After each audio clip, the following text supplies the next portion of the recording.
കരിയറിൽ തുടരെ ശ്രദ്ധേയ വേഷങ്ങളുമായി മുന്നോട്ട് പോവുകയാണ് നടൻ ജഗദീഷ്. ഒരു കാലത്ത് കോമഡി റോളുകൾ ചെയ്തിരുന്ന ജഗദീഷ് ഇടയ്ക്ക് നായക വേഷങ്ങൾ ചെയ്തിരുന്നു. കഴിഞ്ഞ കുറച്ച് നാളുകളായി തൻ്റെ ഇമേജ് മാറ്റിമറിച്ച റോളുകളാണ് ജഗദീഷ് ചെയ്തത്. സിനിമാ ലോകത്ത് കാലത്തിനനുസരിച്ച മാറ്റങ്ങൾ ഉൾക്കൊള്ളാനും അനുസൃതമായി റോളുകൾ ചെയ്യാനും ജഗദീഷ് തയ്യാറാണ്. എന്നാൽ ഇപ്പോൾ ജഗദീഷിൻ്റെ കരിയർ സാഹചര്യം നല്ലതല്ലെന്ന അഭിപ്രായമാണ് വരുന്ന അഭിപ്രായങ്ങൾ. ഞാനുൾപ്പെടെ എല്ലാവരും കോമഡി റോളുകളിൽ നിന്നും റോഷാക്കിൻ്റേത് പോലുള്ള സീരിയസ് റോളിലേക്കുള്ള മാറ്റത്തിൽ ജഗദീഷിനെ പ്രശംസിച്ചവരാണ്. എന്നാൽ ഈ പുതിയ കാലഘട്ടത്തിൽ ആവർത്തനമാകുന്നില്ലേ? അദ്ദേഹത്തിൻ്റെ ക്ലാസിക്കൽ കോമഡിയുടെ കാലഘട്ടത്തിൽ പ്രത്യേക ഒരു മാനറിസം ഉണ്ടായിരുന്നു.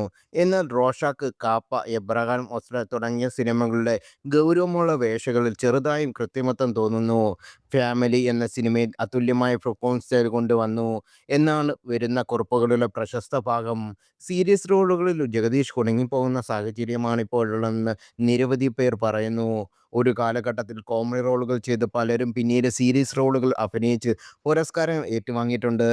കൽപ്പന, സലീംകുമാർ, സുരാജ് മഞ്ഞാറമൂട്, കലാഭവൻ മണി തുടങ്ങിയ അഭിനേതാക്കൾ ഇതിന് ഉദാഹരണമാണ്. ഇവരിൽ പലരും പ്രധാന വേഷങ്ങളിൽ എത്തുകയും ചെയ്തു.